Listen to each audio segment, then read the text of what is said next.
Assalamualaikum warahmatullahi wabarakatuh. Salam sejahtera untuk kita semua. Semoga kita semua selalu diberikan kesehatan dan keselamatan. Tentunya tidak hanya kita saja, tetapi keluarga kita, sanak famili kita, teman-teman kita, lingkungan kita semoga selalu diberikan kesehatan di masa pandemi COVID-19 ini. Amin. Oke, kita kali ini bertemu lagi pada pertemuan ke-10 di mana kita akan membahas tentang COPS ya, atau Community of Practice. Apa sih definisi dari COPS itu apa? Oke, kita langsung mulai saja. Jadi, Community of Practice atau disingkat COPS dalam bahasa Indonesia diartikan sebagai komunitas pelaksana. Ya, itu definisi letterleknya. Maksudnya bagaimana? Maksudnya adalah suatu komunitas yang berada dalam suatu perusahaan ataupun organisasi ataupun lembaga. Mereka secara berkala mengembangkan pengetahuan dan menentukan cara-cara bekerja untuk mencapai sasaran tujuannya. Oke, jadi COPS ya, Community of Practice itu adalah sebuah komunitas yang itu tercipta karena kesadaran bersama bahwa di dalam mengembangkan sebuah organisasi ataupun lembaga tempat dia bekerja itu tidak hanya cukup hanya bekerja di dalam organisasi itu ataupun perusahaan itu, melainkan mereka menyadari bahwa butuh yang namanya komunitas ya.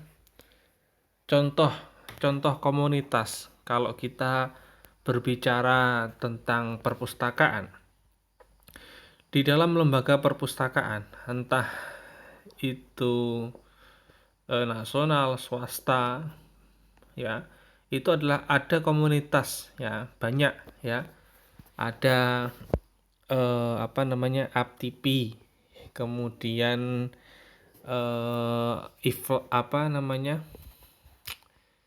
FPPTI ya, kemudian FKP 2TN ya. Itu beberapa komunitas di bidang perpustakaan yang mereka semua menyadari bahwa penting membangun sebuah komunitas guna untuk memajukan dan mengembangkan core bisnis mereka di bidang perpustakaan ya. Jadi pada dasarnya COPS itu tercipta karena para anggotanya merasa terikat dengan nilai-nilai kesediaan untuk saling berbagi, saling belajar, dan mulai dari hal yang sederhana hingga persoalan yang paling sulit dipecahkan. Jadi komunitas-komunitas yang sudah saya sebutkan tadi itu adalah wadah mereka untuk saling belajar, saling berbagi, saling membantu di dalam penyelenggaraan komunitas mereka ya. Sebenarnya banyak, tidak hanya di bidang perpustakaan. Saya rasa setiap bidang keahlian pasti akan memiliki komunitas sendiri ya. Entah itu perawat, entah itu dokter ya, pesepak bola misal, pengusaha ya, apapun itu, ataupun investasi, orang yang bekerja di bidang investasi ya, itu pasti akan memiliki yang namanya komunitas of practice-nya. Oke. Jadi itu definisinya. Kemudian COPS itu bisa dikatakan sama dengan tim ya. COPS terbentuk didasari oleh suatu pengetahuan ya, bukan pada pekerjaan ya. Dan para anggotanya bergabung karena ingin berpartisipasi dan memberikan kontribusi ya. Kalau kalian nanti semisal jadi pustakawan, kemudian kalian merasa istilahnya, oh aku tuh karena bagian dari perpustakaan dan bekerja sebagai pustakawan, maka tidak salahnya kalau kalian mengikuti atau bergabung dengan komunitas-komunitas pustakawan, ya, atau komunitas pengelola perpustakaan, entah itu perguruan tinggi ataupun lembaga lainnya, ya. Korps juga dapat menjelaskan dan membuat sebuah prosedur untuk menciptakan best practice, ya. Salah satu tujuan diciptakannya komunitas-komunitas tadi itu adalah untuk membantu para lembaga ataupun organisasi ataupun perusahaan di tempat dia bekerja, membantu menciptakan jalan keluar ketika mengalami persoalan, ya. Dan biasanya jalan-jalan keluar ini, kalau yang mengeluarkan adalah komunitas-komunitas yang resmi, pasti akan didengar oleh lembaga itu. Contohnya, beberapa tahun yang lalu itu, kalau nggak tidak salah ya, perpustakaan itu kan masih gayanya sangat konvensional, ya, gayanya sangat konvensional. Jadi yang namanya perpus itu hanya tempat untuk belajar. Di sana hanya untuk berdiam diri, sunyi, tidak boleh ada suara sedikit pun. Tetapi eh, komunitas ini mengadakan istilahnya perjalanan, ya, istilahnya perjalanan ke luar negeri. Kalau nggak salah itu ke Singapura, kemudian ke Hong Kong atau ke Thailand gitu. Mereka melihat studi banding ke perpustakaan-perpustakaan di luar negeri. Hasilnya apa? Hasilnya dari rekomendasi dari perjalanan itu, mereka mendapatkan pelajaran berharga bahwa yang namanya perpustakaan itu tidak hanya tempat untuk diam, tempat untuk orang bersemedi, ya, tidak boleh berbicara, harus tenang, tidak. Tetapi mereka mendapatkan ilmu bahwa perpustakaan itu ada kalanya juga sebagai tempat rekreasi, ada kalanya sebagai tempat untuk diskusi. Maka mereka kemudian kembali ke tempat kerjanya masing-masing dan kemudian memberikan ide gagasan itu kepada pimpinannya, ya. Jadi seperti itu, ya. Itu salah satu buah dari best practice-nya.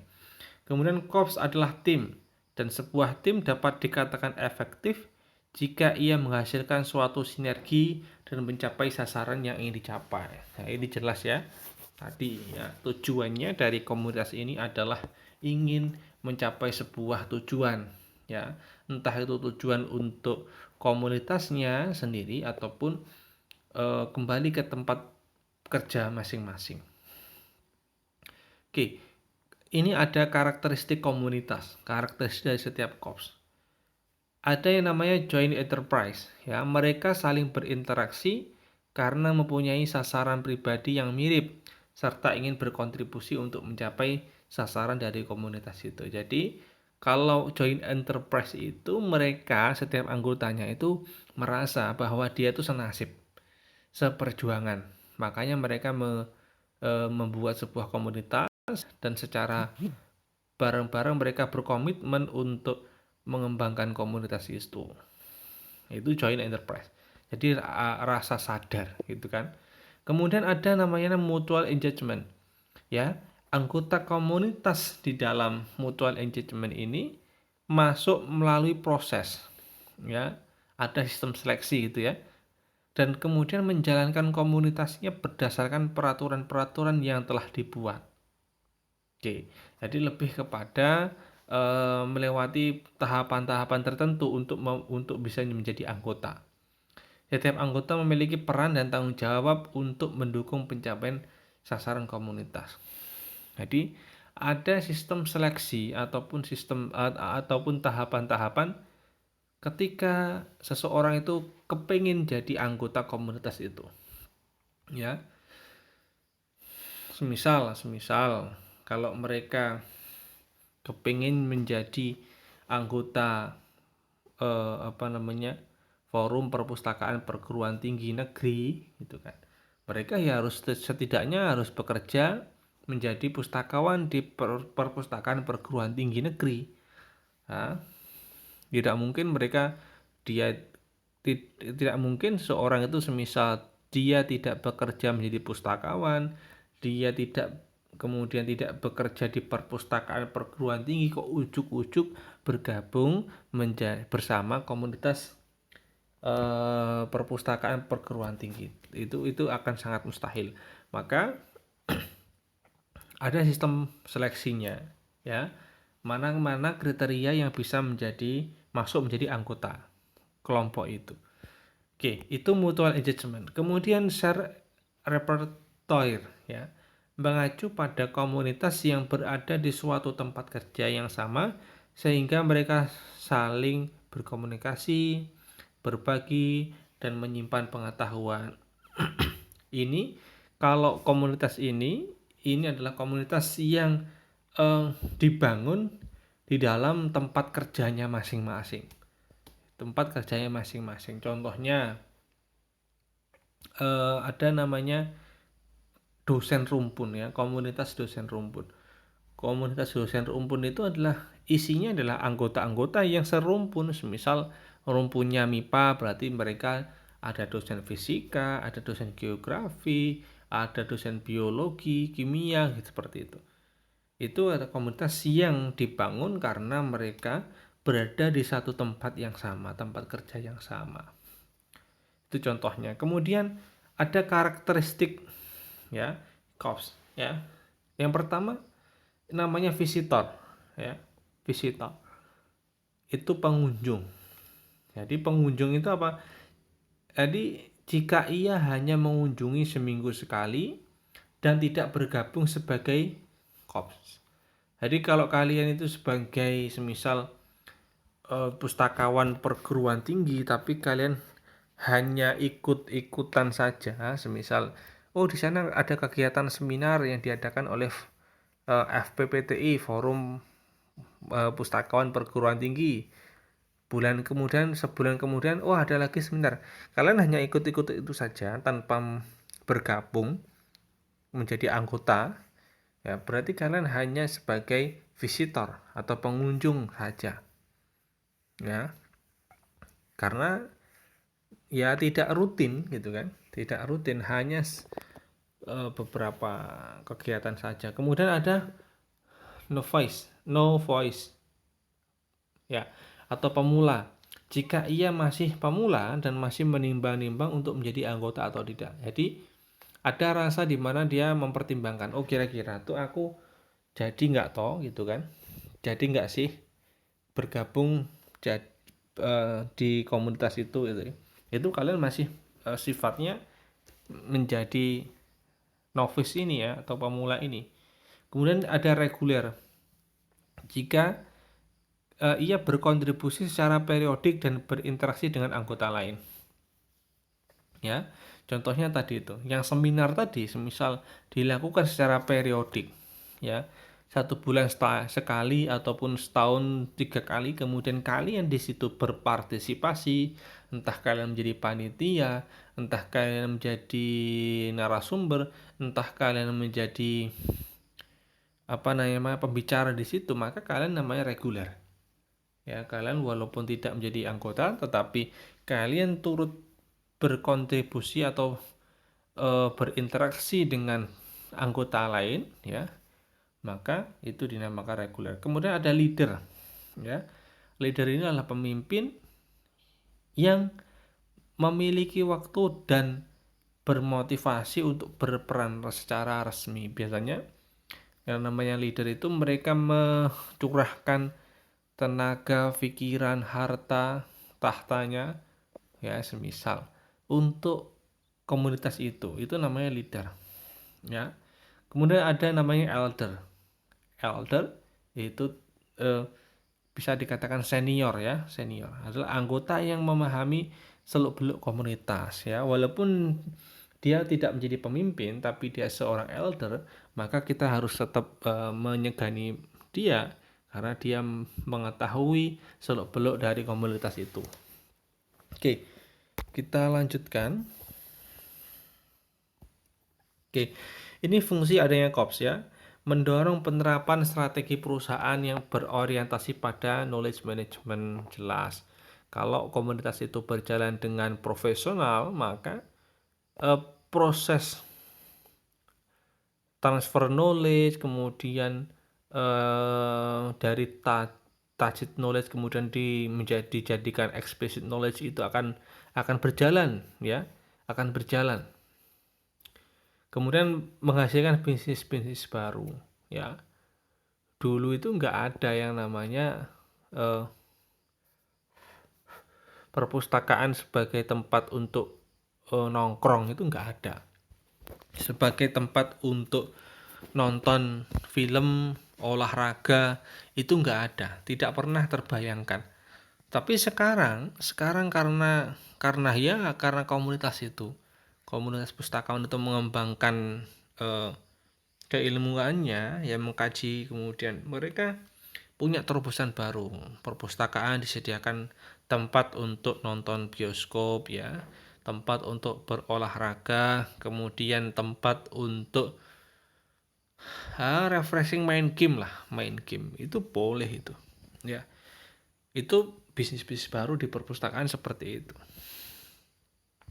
Kemudian pemecah persoalan yang cepat, sebab anggota komunitas mengetahui secara tepat siapa sumber informasi yang relevan dan pertanyaan-pertanyaan yang harus diajukan. Ini jelas ya. Kemana pakar di bidang desain, maka di sana. Pakar di bidang literasi, kita hubungi aja di sana tuh, dia ahli kok gitu. Kemudian membantu mengembangkan keterampilan profesional ya. Ini jelas ya. Membantu proses perekrutan dan pemeliharaan karyawan secara unggul. Ini jelas. Kemudian pengembangan pengetahuan. Otomatis ya. Maka saya rasa komunitas itu perlu dikembangkan di berbagai tingkatan. Tingkatan mahasiswa ada namanya himpunan mahasiswa perpustakaan ya. Gak apa-apa itu di tingkat nanti di tempat kerja kalian kerja di perpustakaan sekolah semisal, bikin komunitas-komunitas itu untuk mengkaji dan mengembangkan knowledge di lembaganya. Oke, lantas Pak, pernah nggak sih COPS itu bisa gagal? Ya pernah, bisa. Udah kok gitu Pak? Iya ya. Gimana kok bisa gagal? Ini ya, COPS akan gagal ya jika satu, tidak ada rasa percaya dan hormat antar anggota. Jadi podo kemlintine, podo nyepelekne, akhirnya itu akan berdampak pada tidak berjalannya komunitas itu. Ya, karena tidak ada rasa hormat, rasa percaya gitu kan antar anggota. Kemudian keberadaannya kurang mendapat dukungan dari pihak manajemennya, dari pihak institusinya, semisal ya. Ini perlu pihak manajemen ataupun pihak institusi ataupun pihak di level atasnya, lebih atasnya itu harus mendukung setiap komunitas itu ya. Jangan sampai komunitas yang kalian ciptakan itu malah menjadi musuh bagi perusahaan, bagi institusi kalian ya. Itu akan menyebabkan komunitas itu tidak akan berjalan. Kemudian aktivitas COPS ya, kurang fokus pada pencarian solusi persoalan yang relevan dan berkaitan dengan core bisnisnya ya. Tadi saya bilang bahwa komunitas itu seharusnya mengembangkan tentang